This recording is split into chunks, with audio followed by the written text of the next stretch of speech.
علامہ محمد اقبال ضرب کلیم کے اس نظم تصوف میں صوفیہ سے بات کرنے والے ہیں، کچھ عرض کرنے والے ہیں، کچھ شکایات کرنے لگے ہیں کہ اگر آپ کو مراقبوں سے وقت مل گیا ہو تو آنکھیں کھول لیں، اب تو شہر جل گیا سارا، اب تو سب لٹ گیا۔ آپ نے جب آنکھیں بند کی تو یہ حاکم تھے، جب آنکھیں کھولیں تو اس لمحے میں یہ محکوم ہو چکے اور آپ کو پتہ ہی نہ چلا۔ تو ضرب کلیم کی نظم تصوف جو میں آپ کے سامنے رکھنے والا ہوں، جس میں علامہ محمد اقبال جو کہ مولانا جلال الدین رومی کے مرید ہیں، ایک صوفی مزاج آدمی کے مرید ہیں، وہ یہ کچھ تنقید کرنے والے ہیں، کچھ گزارشات رکھنے والے ہیں ان صوفیاء کے آگے جو کہ حقیقی دنیا کو چھوڑ کر کسی مابعد طبیعاتی دنیا کے مسائل حل کیے چلے جا رہے ہیں، اور اس بات کی پرواہ کیے بغیر کہ حقیقی دنیا ہاتھ سے نکل گئی، سب کچھ لٹ چکا ہے۔ تصوف علامہ محمد اقبال ضرب کلیم میں: یہ حکمت ملکوتی، یہ علم لاہوتی، حرم کے درد کا درما نہیں تو کچھ بھی نہیں۔ علامہ یہاں فرما رہے ہیں کہ یہ جو ملکوتی حکمت ہے، یہ جو آسمانی علوم تمہارے اوپر کھل رہے ہیں، یا جو فرشتوں کی دنیا کا علم تم کہتے ہو میرے پاس ہے، یا مابعد طبیعاتی دنیا کا علم تم کہتے ہو تمہارے پاس ہے، یا جو پاک روحوں کے مقام کا علم تمہارے پاس ہے، اور علم لاہوتی، لاہوتی وہ مقام جہاں ایک سالک اپنی منزل پر پہنچتے ہوئے فنا فی اللہ ہو جاتا ہے، یا اپنے محبوب کی موجودگی میں خود کو موجود رکھنا باطل سمجھ لیتا ہے۔ سالک وہ مسافر جو اپنی منزل پر پہنچتا ہے اور اپنے آپ کو فنا فی اللہ کرتا ہے۔ یہ دونوں علم آسمانوں کا، فرشتوں کا، یا ایک سالک کا، ایک مسافر کا اپنے محبوب پر فنا ہو جانے کا علم کس مقصد کا؟ اگر یہ امت مسلمہ کے مسائل حل نہیں کر رہا، اگر یہ ملت اسلامیہ کے جو مصائب ہیں ان کو آسان نہیں کر رہا، اگر لوگوں کی تکالیف کم نہیں ہو، اگر مومن رو رہے ہیں، مسلمان غمگین ہیں، الم میں ہیں،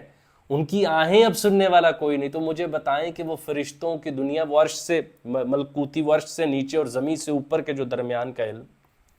وہ علم لاہوتی، حکمت ملکوتی کا ہم نے کیا لینا؟ اگر حرم کے درد کے درما نہیں تو کچھ بھی نہیں۔ اگر وہ عام مسلمان کے دکھوں کے اوپر مرہم نہیں رکھ رہا، ان کی بھوک نہیں مٹا رہا، ان کو پہلی صفوں میں دنیا کے کھڑا نہیں کر رہا، تو اس علم سے ہمیں فائدہ کیا ہے؟ میں کسی قسم کے تصوف یا مراقبے اس کے خلاف بات نہیں کر رہا، مگر اب یہ ایک بات ہے، ہمارے پاس ویسے صوفیاء بھی گزرے جن میں سب سے بڑی مثال ہمارے پاس مولا کائنات حضرت علی کرم اللہ وجہہ کی ہے، ان کے بیٹے امام حسین کی ہے، اور اس سے نیچے کی ہم مثال لیں ہی کیوں؟ وہ بھی تو تصوف ہی کر رہے تھے نا۔ تو اگر یہ حرم کے درد کا درما نہیں کر رہے، یہ والے مابعد طبیعاتی، فرشتوں کی دنیا کی، پاک دنیا کی، عرش کے آس پاس کی دنیا کا جو علم آپ کو لگ گیا ہے،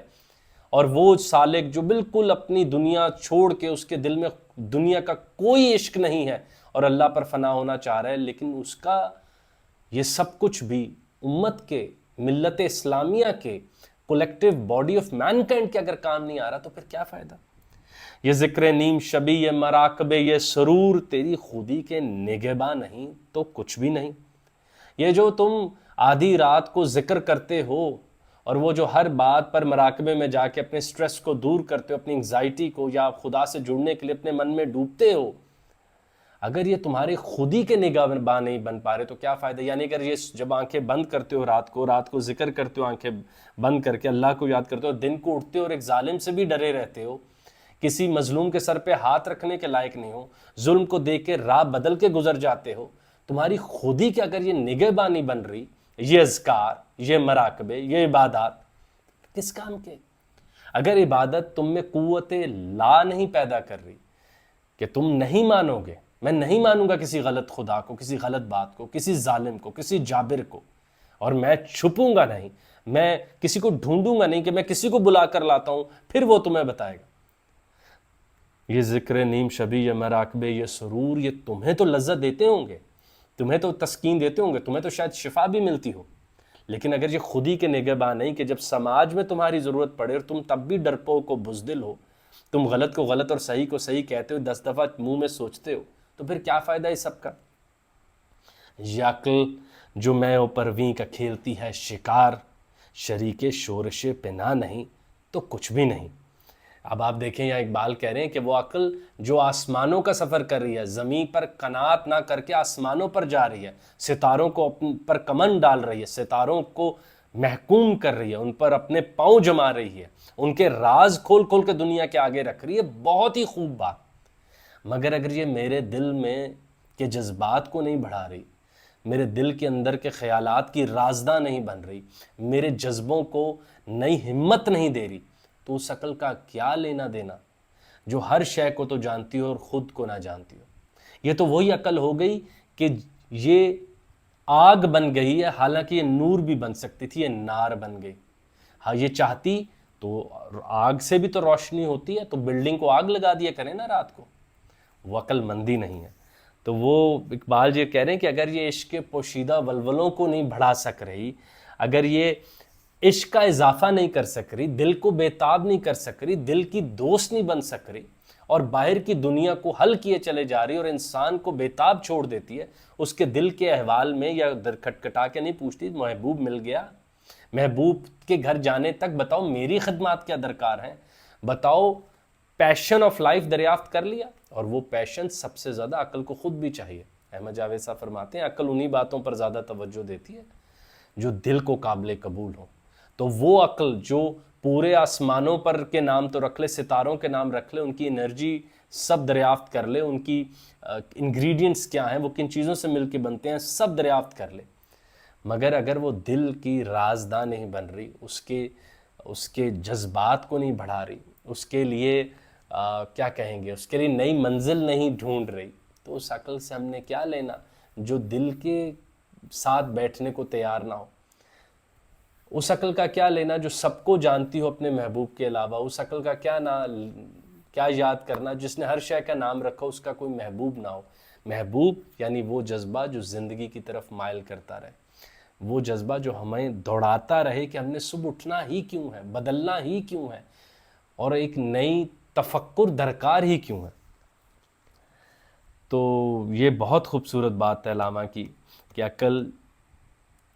اگر عشق کے پوشیدہ ولولوں میں شریک نہیں ہو رہی، انہیں بڑھا نہیں رہی، تو یاد رکھیے گا یہ آپ کو جلد ایک کمپیوٹر کے طور پہ مارکیٹ میں بیچ دے گی جس کے پاس سارے کا سارا علم ہے اور کسی چیز کا تجربہ نہیں ہے۔ دل تجربات کرواتا ہے، عقل علم طے کرواتی ہے، اور علم سے پھر تجربے تک کے لیے چیزوں کو بھیجتی ہے، وغیرہ وغیرہ۔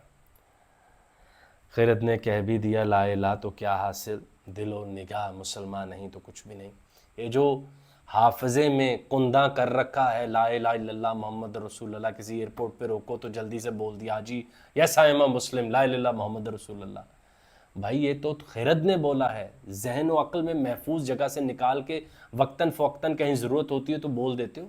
تمہاری نگاہ مسلمان نہیں، یعنی تمہاری نگاہ میں وہ جو دوری درکار ہے وہ تو مسلمان کی ہے ہی نہیں۔ تم بھی تو بالکل تمہاری آنکھ اور گدھے کی آنکھ میں فرق کیا، وہ بھی دیکھتی ہے تم بھی دیکھتے ہو۔ تم غیب نہیں دیکھ سکتے، تم اس کو نہیں دیکھ پا رہے جو حاضر نہیں ہے۔ وہ جون کا ایک اچھا ہے مصرع کہہ لینا چاہیے یہاں پہ، وہ جو نہ آنے والے تھے نا، ہم کو تو ان سے مطلب تھا،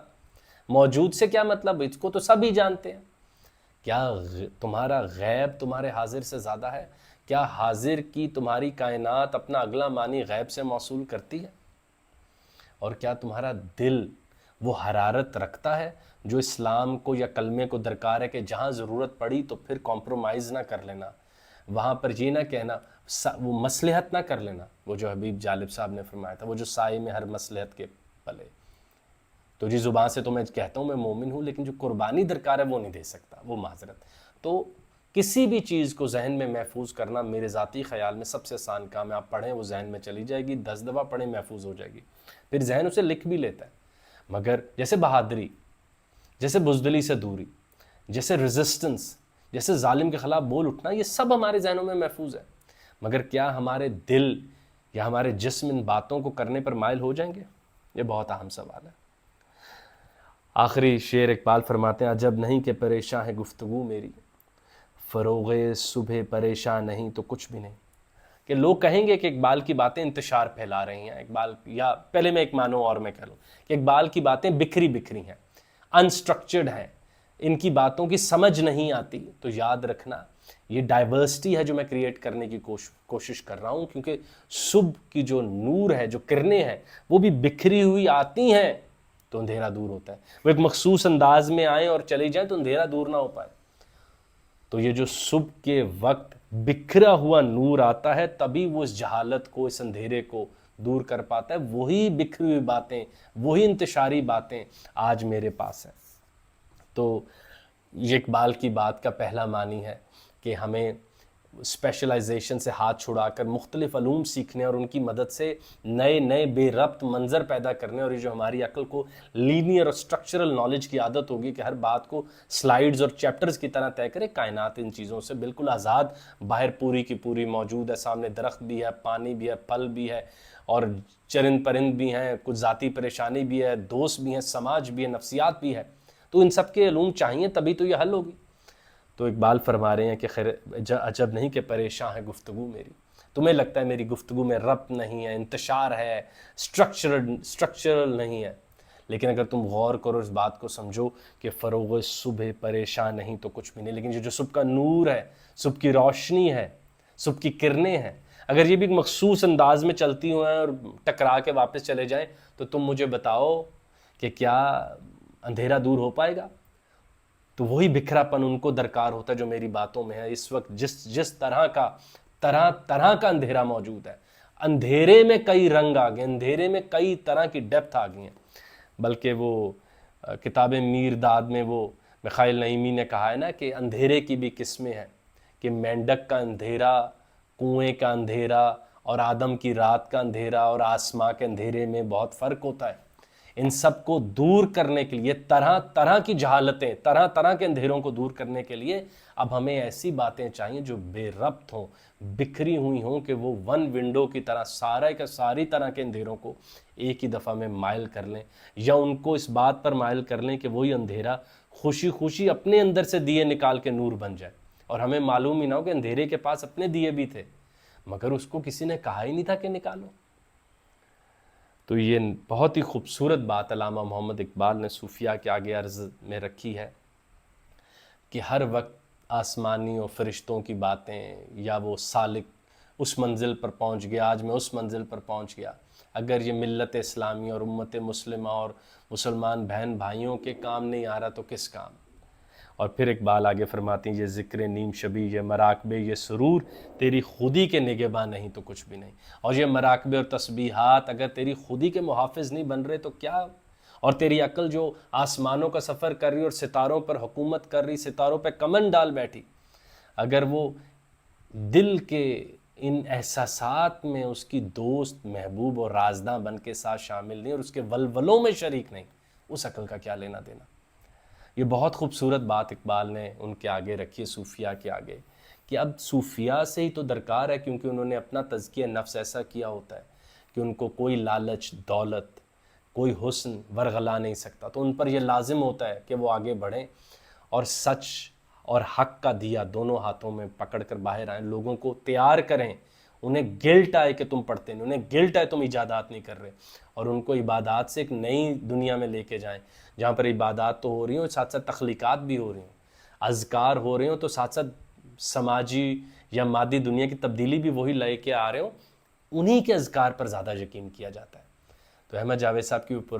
پیاری بات، اور کہہ بھی لیں پرانی بات، جو وہ بھی کئی دفعہ کہہ بیٹھے کہ قرآن بھی وہی، حدیث بھی وہی، ہم بھی وہی. تو بیٹا پھر کیا ہوا؟